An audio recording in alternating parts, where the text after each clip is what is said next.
So how is life in Las Vegas? Please tell us about it, Matt. It's good, man. It's nice to meet up with a bunch of people that you interact with. We have a good collaboration of folks that are here, which I don't know if it's going to continue this way, but I guess they're calling it Junkie Con. Um, I may or may not have coined the term because all the people are mostly people that follow Amit and Carlos and Chris and Vitali um, in on our Finance Junkies channel, and then also me and Chris have Cash Flow Chronicles, and so um, yeah, it's cool. We have about 15, 20 people that we meet up with on a daily basis, and they're going to play Top Golf right now, and I needed a little bit of a breather because I've been only running on like 2 hours here, 3 hours there, and then yesterday or last night was the only time I've actually gotten some good sleep. So it's been a lot of fun. Hopefully, we get some more people to join us next year. Yeah, I was actually thinking about coming out myself. I don't know if it's going to be possible with the family, but it's so interesting because like here, there's the three of us, and we're speaking with Canada. I'm from Sweden, and you're in Las Vegas, and it's you do kind of become friends, when you do a lot of podcasts together, and it will be so interesting to get to meet with the guys.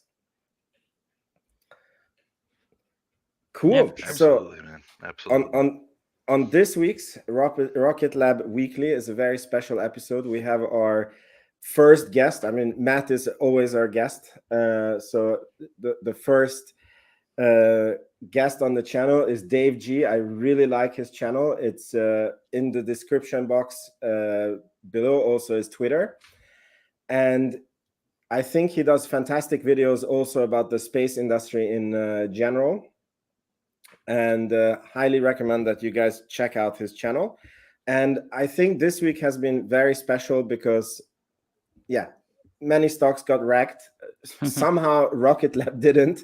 I ended up buying into Rocket Lab, and I'm up on my position even though we had a sea of blood this week. And there has been very interesting news on Rocket Lab and some other companies that I would like to cover. And Q3 earnings are around the corner, and that's also something that I think we should maybe touch on. The first thing I want to touch on is that Rocket Lab has gotten the FAA license back. And Dave, I want to give the word over to you. My question is that in this press release, they said that they have gotten the license back to launch from New Zealand again. Yeah. And what I didn't understand about this is it seems like Rocket Lab is not done with their own internal review. And it's this really funny thing that the government was faster than the company itself in giving the permission. And Yeah, I mean, it sounds like they pretty much narrowed down what the issue was, and they're kind of finalizing all their report and basically submitting it and all that kind of stuff. But they got the go ahead beforehand. Apparently, this did happen with one of their previous failures, so it's not completely unprecedented or anything. But it does seem like a little bit of an odd way for the FAA to go about it. But I'm not complaining, of course, because happy to see them able to launch again. And do you know why it was only from New Zealand? Like, how come that they got the? Yeah, no, I don't. Nobody seems to know. They haven't said. A lot of speculation. Some people wondering if maybe it had to do with ground equipment specifically in New Zealand. Some people talking about whether it was like having to do with the charging of the batteries because Electron turbo pumps are powered by batteries, and there could be some issue there. Nobody really knows for sure. I'm hoping You we'll mean that find it's out. in New Zealand and then it's upside down and then it like charges differently, or That's probably no? exactly what it was. Okay, The good, water good. drains backwards there, so This is a science channel here, guys. yeah. Any thoughts on this, Matt? No, just excited to kind of hear what the final result is because I know Peter Beck, was announcing on Twitter how excited he was if the FAA kind of granted them ability to launch again, but still no final word as to what it is. So I'm kind of curious. Yeah, I is would there? think they must say something in the earnings call, though, don't you think? I feel like they have to, because I feel like this has been kind of a wandering kind of thing that's been out there almost a month now, maybe more, and you kind of have to relieve that uncertainty that's out there. Yeah, and basically the next topic that I want to touch on here is that this week there was an interview that came out on a New Zealand outlet. I don't know what that outlet is called, but I thought it was a fantastic interview. Did you? I know, Dave, you saw that interview. Matt, did you see that interview?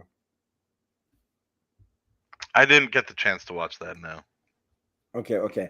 So then this will be mostly to Dave. What was your key takeaways from this interview? I mean, a few different things. First of all, I think it was just nice to see Peter seemed like in pretty good spirits, seemed like, pretty happy, all things considered. There's been a few, calls or interviews where he seemed a little low energy, and you always, happy to see that he seems to be doing well. And obviously if he's happy, that means the company's probably doing well. He talked a lot about the future of the company and, their eventual plans for being a fully integrated company and operating their own stuff in space. Talked about, competing with the two richest men in the world, obviously Bezos and Musk. So not a lot of room for error there. It was a really good one. I do recommend anyone who follows the company, just watch the whole thing, because sometimes when there's interviews coming out, I kind of cut out the bits that I think are the most important and share them with people. But I think like the whole thing was really interesting. Yeah, I happen to agree. And one of the things that was really interesting to me is when he talked about why they went SPAC, and he said that one of the reasons for that is because he's trying to build a sustainable generational company that is here for the long time. And I actually thought about it, that it's a gift to us that we get to, because there's many companies that we wouldn't want to invest in. Blue Origin is one of them. Even if they were public, I wouldn't want to invest in them. But I guess SpaceX would be a company that a lot of us would be happy to invest at a reasonable valuation, and really emphasizing the reasonable word here. And Rocket Lab is actually a company that is doing good. It's not vaporware, and they're very early out on the stock market. So we actually have a chance as retail investors to really participate on the run up. And sometimes not having money can be a blessing, because he was talking about how the two biggest competitors are, the world's two richest men. And it's really interesting that it feels like they both have different problems. Like Jeff Bezos, for example, I feel that he has zero pressure to generate income. He has, zero pressure to meet any deadlines. He has the luxury of having this insanely grand visions and how many employees do they have? 11,000 or something? Yeah, it was something crazy like that, I think. So. Yeah. And what is it? Virgin Galactic's shareholders write a letter to management that 1,100 employees is too much and please stop the cash burn. Mm-hmm. And then Blue Origin has no rocket launches and has 11,000 employees, and they're announcing. I mean, sounds like New Shepard is coming back soon, but I guess that's suborbital technically. Yeah. So they have that. They have this too much money problem, and then Musk, I believe, has a different kind of problem, is because he's so mission focused. He just wants to get to Mars, and he doesn't care to make money on the way. He's like, okay, to get to Mars, we need this like big rocket, and that's what we're developing. And that's kind of the reason also that they gave way to Rocket Lab, because the Falcon 1 was basically equivalent to Rocket Lab's Electron, and they basically developed the rocket and abandoned it straight away because they wanted a bigger rocket, because that's the only thing that can go to Mars, right? Mm-hmm. And then it feels like that Musk is not really competing with Rocket Lab, because he's just going to Mars and he has his Starlink. And Rocket Lab is the only space company that is doing well, is profit focused. They have, just everything right, and we have the chance to invest in them. So that was very nice to see. Yeah, it's an interesting point you make about, not having money almost being an advantage in some ways. I guess it definitely does, force them to be more efficient, remember hearing they made the original Electron on some like crazy small budget. I don't know if it was 25 million or something, but yeah, for sure. So, hopefully that'll help us in the long run. Yeah, I think I want to touch on some of the things that you guys are touching on. Like, if we could invest in SpaceX, the only thing I would want to be sure that I get a hold of is actually Starlink, because I think that currently is going to be the most profitable piece of the business. And once Elon moves Starlink across, depending on how that IPO actually works, my fear is that exactly what you kind of alluded to, Vince, The which was, reasonable valuation. well, one, a reasonable valuation, and then two, is it actually going to be for profit? Because while I'm excited about space exploration, and while I'm excited to see us get to Mars, at the same time you have to do it for profit. And I think right now, I don't think Elon really cares necessarily about that. Maybe, and maybe it's just too early days to tell, so it's speculative. So going back to the reasonable valuation part, maybe NASA will subsidize him going to Mars, and if that's the case, then maybe it will be for profit. And knowing that Starship will be reusable, and getting the contracts associated with NASA and maybe other countries as well, it might still turn a profit. But for now, I think it's too speculative to invest in something like a SpaceX without having more insider knowledge about what kind of profits it would generate. And I think even if you were able to invest in it, would it be public enough where the shares would have ability to have any sort of volume to them, where you would where you'd be able to basically sell them if you need to? Because right now everything's private, so you'd have to find another private investor to be able to take up your shares. So it's an interesting sort of thought process. But for now, like you guys have kind of alluded to, I see Rocket Lab as really the only true space company that's kind of up and rising and has been very, I guess, persistent about getting their launches and their space systems in a place where they can continue to develop into a bigger company, other than companies like Astra and Relativity, and those guys are mostly focused on what salvaging what they have, right? And so Rocket Lab to me is kind of the premier opportunity in the market at the moment. I had an interesting kind of question about that, though, because a lot of people are talking about when Starlink does eventually IPO, and they have talked about that down the line. But to me, like, Starlink needs to have reliable, cheap launch to work. So now if you're separating it from SpaceX, but my how does that understanding work? is my understanding is that SpaceX would only sell 30% or something of Starlink. So they would would it be like still that be, low of a... yeah, because like Starlink is valued at 100 billion or something like this. Mhm. And I think Musk is like, he found this genius solution where he gets to eat the cake and have it too. Right, And then okay. basically if he IPOs it at 100 billion and sells 30%, they get 30 billion in funding into SpaceX, but they still have 70% of the company. So in that when scenario, they'd probably still, launch Starlink satellites pretty much at cost. Then yeah. they wouldn't be And, like and making any anytime they profit. need money, like think about it, anytime they run out of money, they're like, yeah, let's just sell 5% more, we get 5 billion. Or if I mean, that's cool, I guess, until they have less than 50% of Starlink, and then exactly. it But could be... but then the other thing is that if Starlink is profitable, and my understanding is that it will IPO when it's profitable, and if it's really a cash machine, then if there is dividends or some sort of a buyback, then that's also something that SpaceX can use to fund their Mars mission, if the 30 billion is not already enough. Because I mean, the 30 billion is a huge war chest.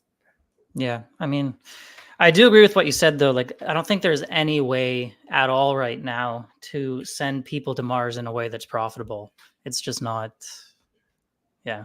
Even some payloads, like, even if NASA subsidizes it, I don't think they would make money off of it. So yeah,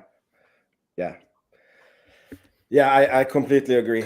and I think that it will come. Like there will be an economic case around it. But you also read Ashley Vance's book, where Musk was there. There was no.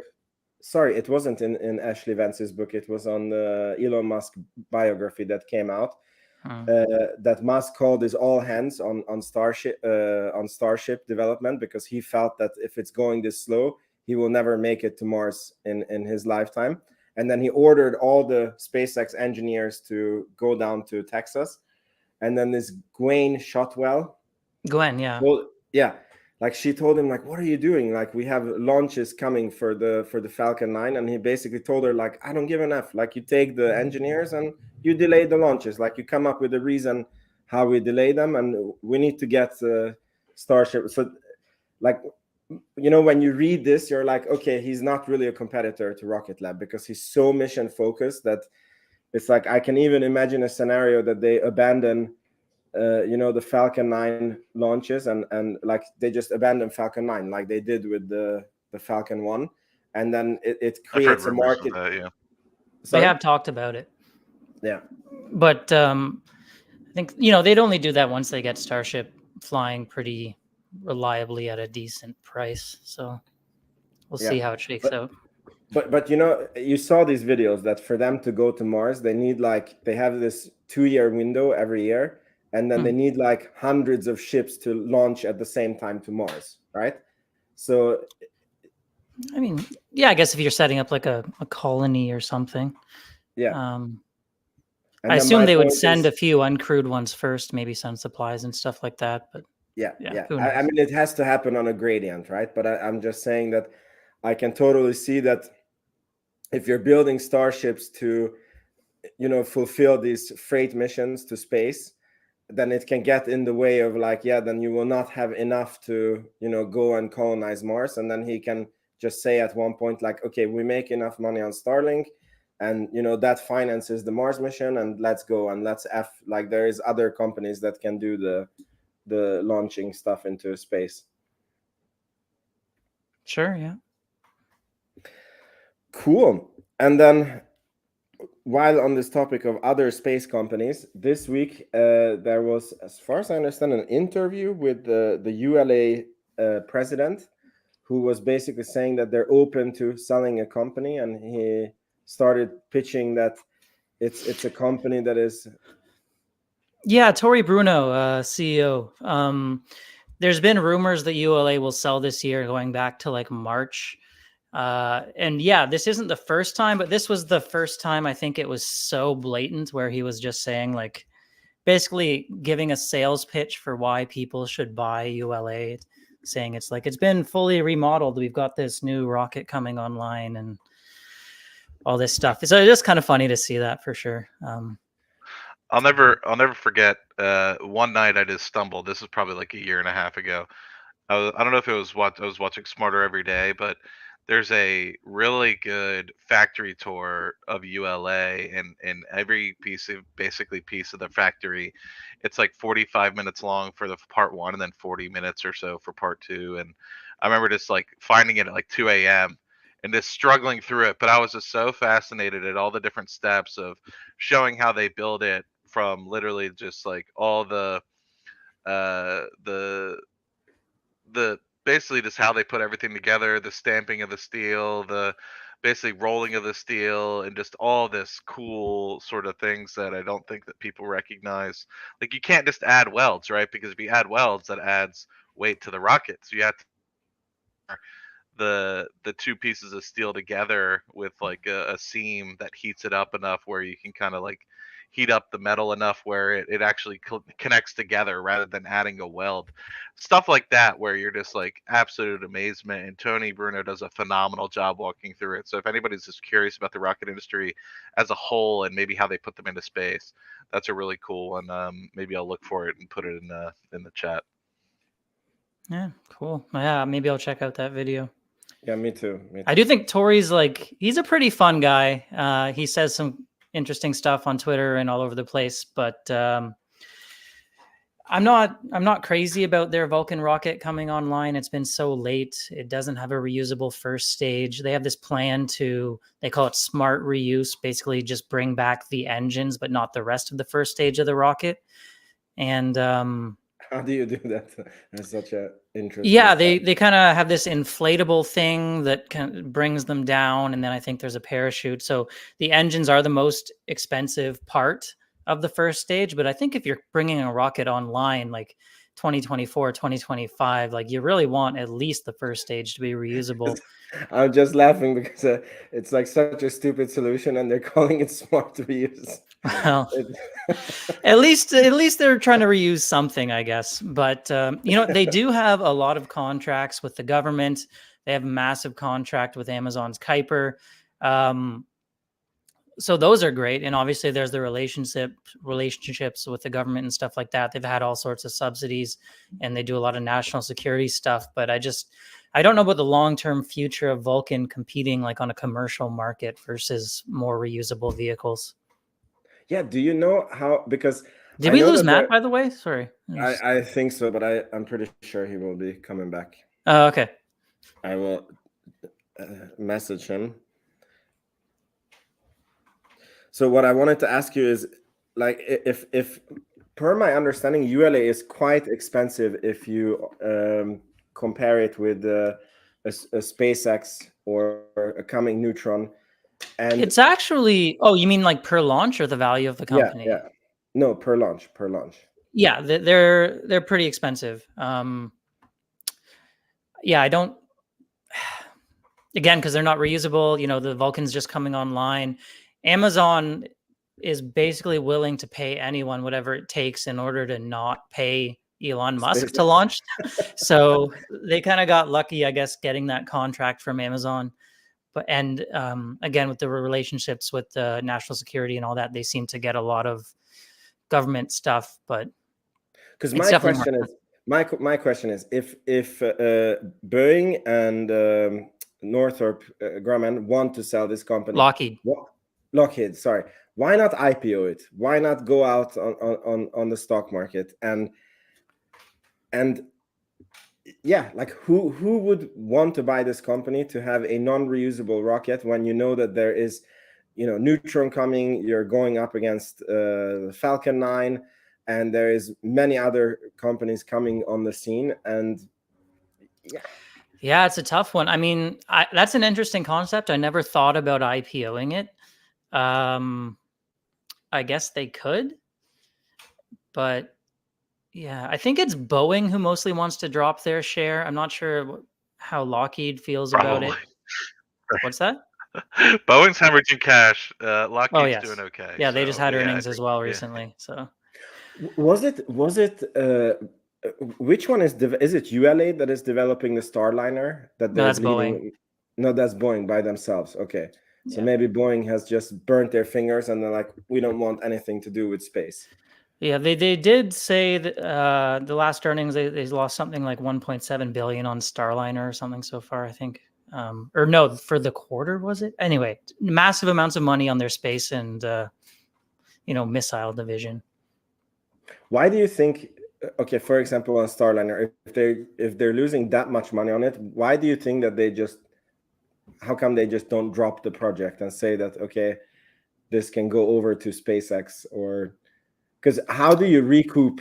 My point is that if that Starliner launch, let's say that you get paid 200 million for every launch, and you're, I don't know how many quarters late you are, and you're losing billions per quarter, how do you recoup that loss? Yeah, no, I don't. It's starting to look more and more like Starliner's never going to actually make them money. I don't know if contractually they're allowed to, or maybe it's like a prestige thing where they really want to be, the ones launching humans into space. But yeah, they've said they're not going to cancel it. Some people out there think they should, for sure. Yeah. Matt, who do you think would be a buyer of ULA, and what do you think would be the future plans with this company? That's pretty tough. I mean, the people that I think the IPO route is tough because IPOing means that I think that they would still have, or Boeing would still probably have a large percentage of ownership in the company, and they probably just want to get a wholesale deal and not have to deal with IPOing a company and then having to sell off shares over time. So for them, and then there's obviously the volatility risk of, well, what if, what's the market perceived value after it IPOs? Then you have to deal with people selling out, like the people that help IPO buy into the IPO initially. Then you have like all the lockup periods that end, and we see what happens when you have SPACs, and people pay and are excited about it initially, and then next thing you know, people are all selling out at the same time. There's not enough buyers to keep the price up. So I have a feeling that that's probably what Boeing or Lockheed would have a problem with. But that's a key point, is I don't know who would buy it. Maybe Elon has enough money on the side where he would buy it for the ability to build more rockets or something of the like. But I don't think he would buy it for the ships that they have created, if that makes sense. He would, I think, if anybody like Elon or any of these other companies would buy into it, I think that they're far enough along where they would Yeah, it's use just the capital to buy it. Elon has like no track record Get on buying factories, Mm. except for the Fremont factory in the first factory in Tesla. But he likes to build them from ground up and re-optimize the crap out of it. And I don't think SpaceX will be interested. but maybe there's been some Amazon. rumors maybe Lockheed would be just like buying out part of Boeing's half, or I don't know if Northrop would be interested at all, but I don't think any of like the newer, more commercial space companies would be interested if they could even afford it. I think like 5 billion or something like that is anyway. I'd have to check the valuation. Yeah, maybe Amazon could buy it because It would definitely have a fee for sure. Amazon, you know what? It's actually interesting because like Amazon is paying 10 billion for launch in their new. Yeah, they could probably afford to just buy ULA if they wanted to. yeah. I don't know if they would want to get into that, but That would be hurting the ego of Jeff. it's like a I whole think. nother industry. Oh yeah. And then the whole Jeff Bezos thing, then you're competing with Blue. They probably wouldn't want to have that. Yeah. Okay, and while we are on this topic of other space companies, Firefly seems to be coming up as Astra seems to be going bankrupt. So it looks like Rocket Lab is going to get competition from Firefly. And I was thinking to myself, these are just my thoughts, that it seems like there's a lot of newcomers to the small rocket space because I guess that's the easiest, when you're a startup, like that's what you have money to make. And then it's so interesting that SpaceX went one step further. They went to the Falcon 9, and now they're going even one step further to the Super Heavy. And then Rocket Lab is going into the Neutron, which to my knowledge, it's only the Falcon 9 in that space, and they're like exiting that space. So it's almost like a very interesting pivot from Rocket Lab to go into a larger launch vehicle. And it is. Do you think that it's a trend now because there was a trend that satellites were getting smaller and smaller and smaller, and then the Electron rocket was the perfect rocket because you could send stuff up to specific orbits and it was fantastic. But then now it seems like then the trend is going back to mega constellations, so launching a lot of small satellites together, and then you would need something like Neutron or Falcon 9 to economically do it. So yeah, sure. I mean, I think the margins are generally better on larger launch vehicles because you talk a small launch vehicle when you're getting. I mean, Peter did kind of talk about this as well in that interview we recently watched. You're making 7.5 million on a launch. You still have to deal with all the ground infrastructure and all the rest. So if you can spread that across like a $50 million rocket instead of a $7 million rocket, you can make more money. And then obviously with all these new constellations coming online, that's not really suited for a small launcher. But I think the small launch market is not going away either. So they're kind of like two separate markets. as far as I'm concerned. I think so. Yeah, I think so as well. I really like that thought, Dave, and I think another piece that I've heard when Peter was talking in previous conference calls is a lot of the reasons why they're only doing 15 launches per year is based off backlog and availability, right? And so I think it's a combination of the market itself still getting a hold of being able to put so many constellations or satellites into space. And so, you haven't gotten to a place where all these people that want to put constellations into space are ready on a given date to put up, let's just say, 20 or 30 medium-sized launch constellations up. And so you have this point where you have all these smaller constellations that can be handled with Electron, and as the market gets bigger and bigger, the total addressable market expands between now and 2030. You have that availability and flexibility to move into a medium launch rocket. Cool. So are you guys concerned at all about Firefly coming online and giving Electron competition? Because Rocket Lab has pivoted so much away from the rocket launch is only 33% of their revenue, and Neutron is coming, and then that is going to take some shares from this 33% or maybe grow it. I'm not that concerned, even if they do end up becoming. What about you, Matt? I feel pretty confident that there'll be enough opportunity for both in this space. I think that there's going to be more collaboration between the two companies than we believe. I know that Rocket Lab has contracts to help with the lunar lander from Firefly as well. So I think all in all, there's enough space and enough growth and enough consolidation from all the different companies that there's probably going to be, on the small launch side, 3 big players, of which Firefly and the Rocket Lab Electron can really collaborate and take ownership of. And I think overall in the space, I think that there's going to be 5 to 6 players, going all the way to large launch like Starship and ULA. So I think it's too early to tell, but I think that there's enough space and enough consolidation of other companies that it's not a concern at the moment. Yeah, it feels like every company is pivoting away from rocket launches into like the space services. And different companies do it differently, but yeah, SpaceX has Starlink. Rocket Lab has bought up all this Solero and space software, and what other companies they bought. I don't know the names of them. Yeah, I think was one. Yeah, there's about 4 or 5. Yeah, Astra is trying to pivot. I don't know if they're going to succeed to selling the rocket engines.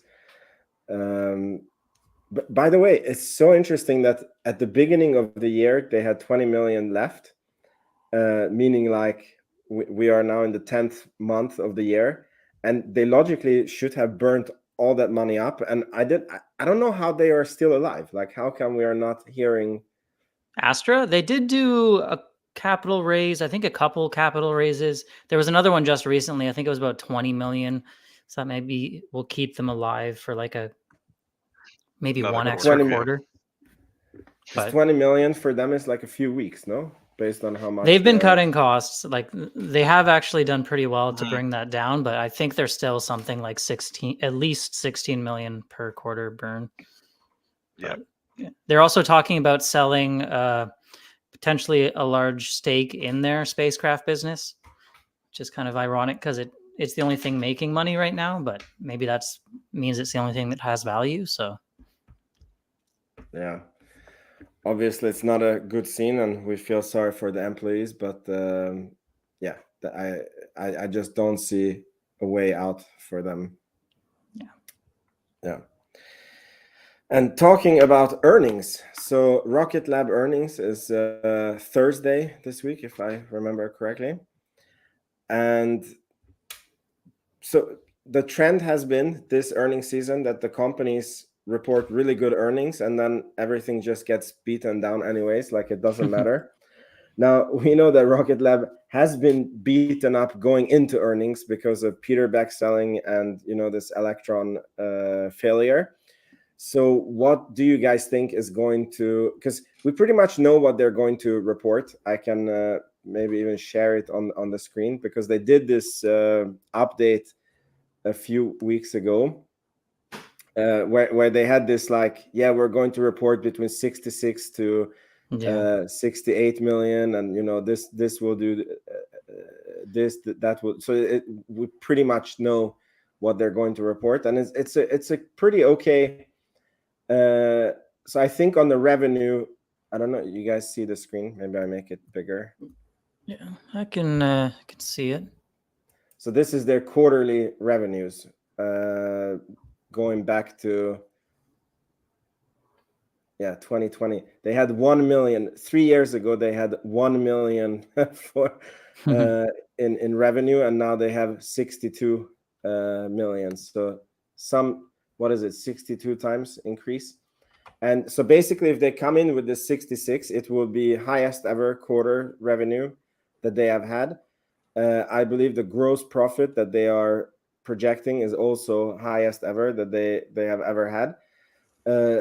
What can be not so good on this earnings report is that because of the Electron failure, they will launch very little in Q4.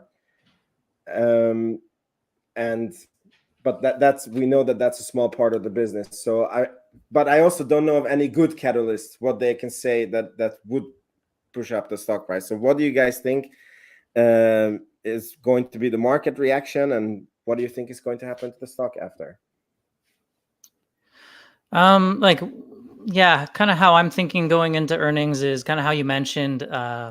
There's a lot of certainty. Like, they just issued this guidance update not very long ago, so we pretty much know exactly what the numbers are going to be within a few $1 million. So it's hard to see like a big beat or a big miss either way. But I'm more interested in the guidance for Q4. And they should, or at least they always tell us the guidance for the next quarter and break it down in terms of launch versus space system. So when we get that number for launch, we should know exactly the number of launches that they plan to have in Q4. And I really just want to see how many launches they think they'll get off in Q4. And if it's good, maybe that could be a catalyst for the stock. If it's low, if it's only one, like, to me, that's really bad. 2 would be all right. I'd be happy with 3. And if they somehow manage 4, that'd be great, but maybe that's just asking for too much. It's so funny that we go from 15 to we're happy if it's 2. 3 is great, 4 is awesome. It's and the 4 is even down yeah. What about you, Matt?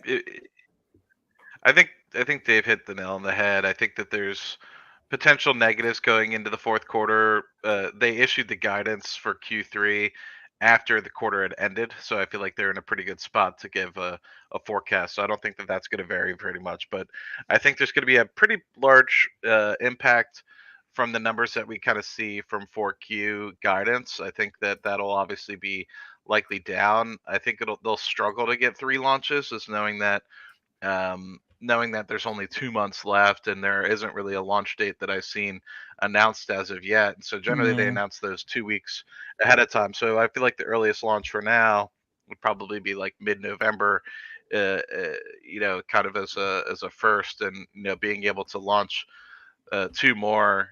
So I think that they're probably going to end up only guiding for 2. And like you said, Dave, I'd be happy with 3. I'd be ecstatic with 4. But I think the thing that I want to hear most about is, and this might be where the stock either rises or falls. I think right now Q4 guidance will challenge it, and I think you might see a drop. But where Peter and the rest of the team can really help is in the Q&A section, where they give more guidance and color on what's going on with launch cadence. Are we seeing a consolidation in the space? How's the backlog looking?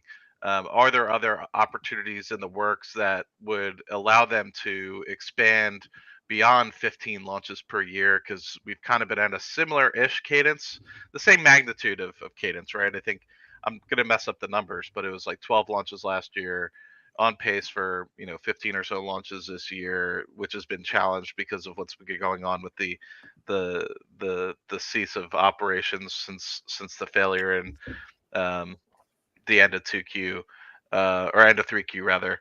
So I'm curious to see, are they going to guide for something like 20 to 25 launches in 2024, or are we going to kind of stick at this pace? And at that point, the reason why I bring this up is, as you kind of alluded to, Dave, they get 6 to 9 million per Electron launch in terms of revenue.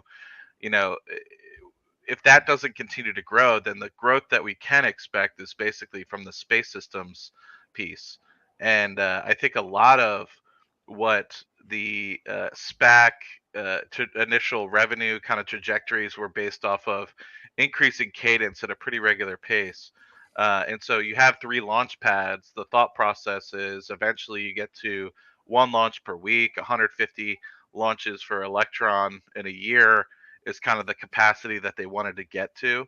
And if we're not scaling towards that, then of course the company trajectory and the long-term revenue growth will be impacted by that. So I think you'll see a movement down in the stock. But if there is more guidance to, say, getting closer to 20 to 25 launches next year in fiscal year 24, then I could see that could be a pop in the stock and increase investor confidence, and obviously be an uplift on the fiscal year 24 guidance. But of course, I don't think they'll give anything like that until the end of 4Q. So probably in the January, February timeframe is when they'd kind of give a fiscal year 24 full year guidance. But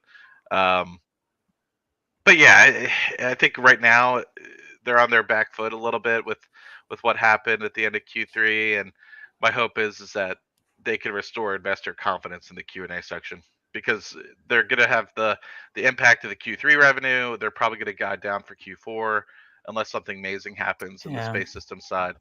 And I want to show you guys something. Really have that confidence back. Regarding this guiding, because maybe I misunderstand something here, you guys can correct me, but in their balance sheet there is an item here, deferred revenue, that is a liability for them. And the way I understand it is that if a customer pays you money to something that you have not delivered yet, then in your bookkeeping you owe that money to the customer, and it's a debt that you have to the customer until you deliver the product, at which point it becomes an income to you. And they have 134 million in the last quarter that is basically prepaid by customers for certain things, right? Please correct me if I understand this wrong. And I would guess that most of that is this space service or satellites, or it's not the actual rocket launch, because I guess the rocket launch they get paid as they shoot up the rocket. And this is something that I feel that it can become like a bookkeeping trickery of how they recognize this revenue, because maybe they are developing the Mars satellites, and then they get paid 100 million for them, and then depending on different milestones they can recognize the revenue as delivered. And it can be that in Q4 they decide to recognize a bigger chunk of the revenue to offset what they have lost from the rocket launches. But maybe this is tinfoil hat conspiracy theory. I mean, I think you're right on what the deferred revenue is, and it's probably on the space system side mostly. I do think there's probably some, pretty strict rules in place around when they can recognize that revenue. I could be wrong, but yeah, I don't think they could just kind of decide to realize more in a given quarter. But yeah, I mean, I don't know. Maybe Matt you're right. You're right. It's probably very strict, but it's probably like, how do you define when you're halfway through developing a satellite, right? Like the rule is very clear that, let's say that you can recognize it at 25%, 50%, 75%, 100%. And 100% is very easy to see because the satellite is getting ready to launch in space and it's 100% working. But I feel that when you're halfway or 25% or not fully delivered, that it is a judgment call. Like somebody has to go and inspect it. And yeah, when you have a lot of pressure from investors and reporting, like who is there to say that you're at 49.5% and the guy doesn't say like, oh, okay, I'll sign it off as 50%. Or it'll be interesting to see. Yeah. Reminds me a little bit of Tesla. They have all that deferred revenue from the FSD, but as they, bring those features to completion, they can recognize more of it. Yeah, but and you see that is, I feel that it does become a judgment call of someone at one point, that they have to a little bit. up. Yeah, I think. Yeah. It's like, Even though we've delivered 60% of the features of FSD, so we'll realize 60% of the revenue or whatever it is. Yeah. What's your take on this, Matt? Yeah, it's part of the problem of GAAP, right? General allowed accounting practices. I love to see the actual net income and the actual cash flows from operations coming into the business. I don't like the whole mark to market accounting where you can kind of just say, well, we can realize this whatever quarter we really want to. I just like to see cash physically coming into the business and cash physically going out, and understanding how the actual holdings of cash within the business are held. And I think a lot of times this is why I really look towards the companies and also investigate the 10Qs that come through, because you can get manipulated and stuff like this where net income is realized but no actual cash comes through the door until quarters later, and next thing you know, those contracts don't come in and you have to write down the net income in a future quarter. So this doesn't make sense in some cases, and it's fearful that you're allowed to do stuff like that in some cases, but I can also recognize where it's beneficial and necessary to do. Yeah, I'm in the real estate business, right? And we do have this trouble that if you look at the strict rules of bookkeeping, like sometimes we have projects that take 2 years to complete, right? And then if you can only recognize revenue on when the project is completed, then you can have a year where the company went minus $5 million, and then the next year the company went like unreally too much in plus, right? And then basically per the bookkeeping rules in Sweden, like you should match the time, like if you have expenses, it also should match the income that you got based on the work that was done in that year, right? So we do have this allowance in the company to count, like if you see that a project is finishing, that that, okay, let's say the profit would be, I don't know, $1 million, and half of the work to get the $1 million was done the year before, then you can recognize 500,000 in profit. And it does become a judgment call in the end, because there's so much that can happen. For example, when we closed out the 2022 year, we had a very good market in Sweden, and then we recognized certain things, and then things went to shit in 2023. And then those things that were recognized in the bookkeeping, they don't have the same value. And it was not even done. It was done 100% per the rules, but you still introduce this risk to the bookkeeping, So it is a very boring and very nerdy subject, but it is worth paying attention to. Yeah. I was just trying to think of anything else on the earnings call that could be like a potential catalyst. Maybe if they say they're going to fly a reused Electron soon, that could help move the stock. But I'm actually very curious about how a reused Electron would fly, because because they landed an Electron in the ocean, right? But they're going to try to refly. So it didn't land on a drone ship. And I'm like, doesn't the rocket get damaged if it was like in the salty water? And I mean, but it's a carbon fiber or, rocket. So maybe it's different, but it's a really interesting. Yeah, I mean, they think they can make it work. They've done some waterproofing. They've done some testing. They've already reused an engine on a flight. So seems like, I guess, the salt water isn't as bad as everyone worried about. I know a while back, if you guys remember, SpaceX used to be trying to catch the fairings of the Falcon 9 as it came back to land in like a giant net on a boat. And eventually they just realized, it's not that bad to go in the water. So now they just grab it out of the water. Yeah, I think there's definitely steps in the reusability space. They've already relaunched the Rutherford engine, so I'm curious to see more of that. I think it'll be really cool to see. But yeah, what I would love to see is the hull, like the first stage being relaunched again. That would get me like really fired up. Yeah, everyone. Because I Yeah, think for that sure. yeah, that'll be like the big piece where I think that's fully unlocking everything, because it's like, well, we've tested the Rutherford piece, now we've tested the hull, like now we're ready to go, right? Like that's like, then it's just like, okay, well now we just need to relaunch the whole thing from multiple, and that'll be huge for the gross profit side for the launch business. Yeah. Don't you guys feel that Rocket Lab is in this weird space that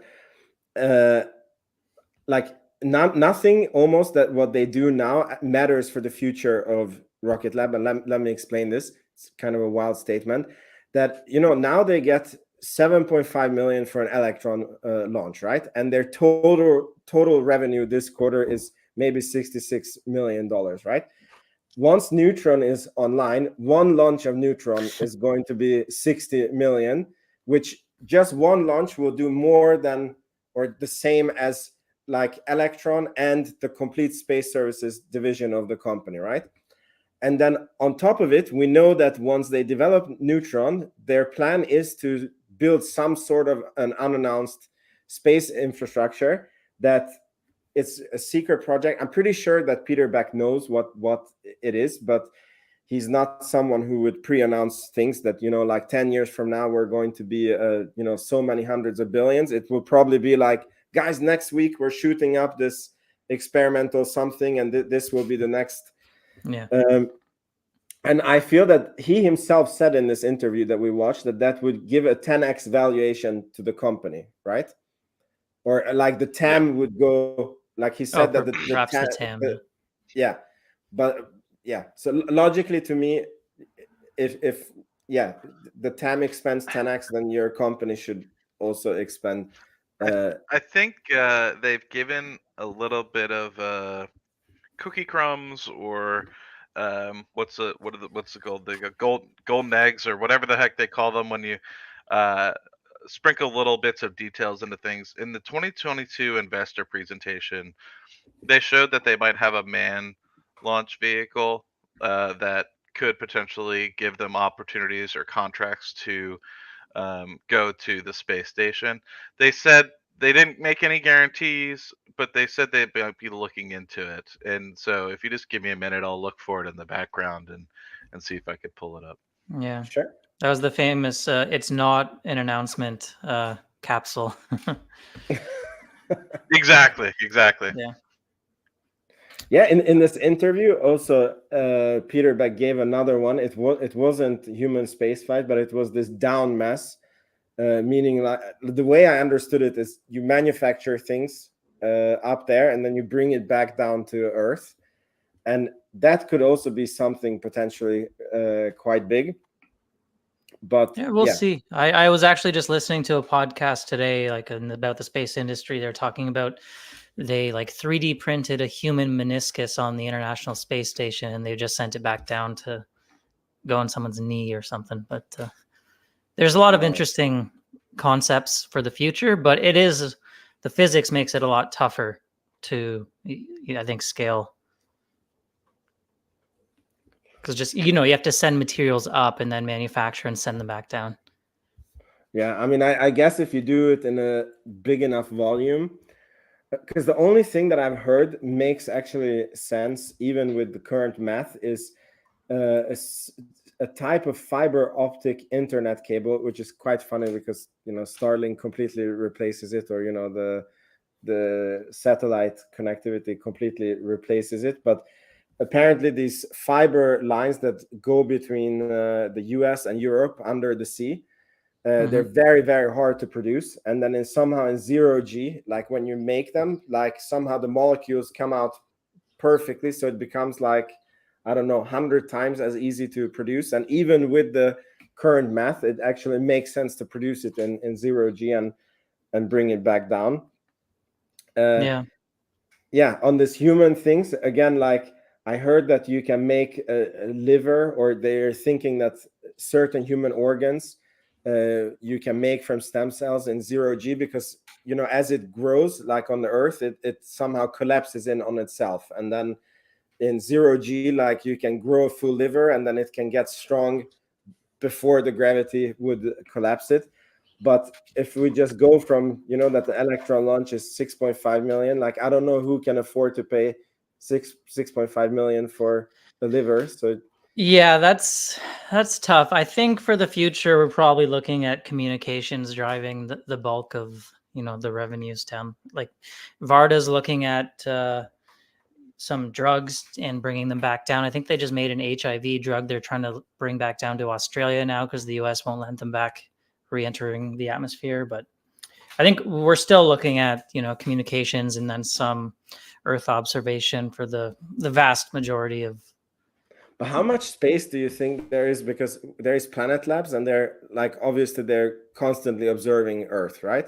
Mhm. And then you will have Starlink and the Kuiper, which will both be this broadband internet planetary scale. And I don't see that you could have like 5 broadband internet companies, or I don't know, 5 different Planet Labs that observe Earth from different. I feel like Rocket Lab would have to do something completely different. Yeah, potentially. I mean, I don't know. I tend to think they'll be like providing services to other companies and not being like a Planet Labs or Starlink providing to the general public. But we'll see. Obviously, I don't think there should just be a single dominant constellation for each application, because then you have no competition. Yeah, that's true. That's true. Okay, one last question before closing. I very recently bought Rocket Lab, and when I bought it, I was like, I'm pretty sure I'm getting this at a good price, because the stock is hammered down because of Peter Beck sales and launch failure. And then after I bought it, I was like, shit, I don't know of any catalyst that would bring the stock up, because it feels like there's Neutron coming, but it's like at the end of 2024. Then there's many things that we're waiting for, but they're many quarters away. So I'm wondering, like, what do you think can be a catalyst to the stock that would give us a Christmas present? I have a thought. Actually, I was curious. I mean, it's been a year since we've done an investor day. Most companies either do an investor day once a year or every 2 years. Dave, I was just kind of curious on your thoughts, if you've heard any rumblings, or if you know that they're going to do one, because the last one was done on September 21st of 2022. So it's been over a year at this point. I think that there's an update that maybe needs to have like a deeper dive update. And I personally loved the 2022 investor presentation. Like, I look at it, every couple months, just to be like, okay, these are, because there's so much information about what's going, the other contracts that they've got. It gives a lot more color than you can truly give in these 30-minute sort of initial investor presentations, and then they always kind of leave 30 minutes for Q&A. So if you have this like actual investor day where you could go into it for 2 to 3 hours, I feel like it spring launches confidence in a good way, especially if there's good progress to be had.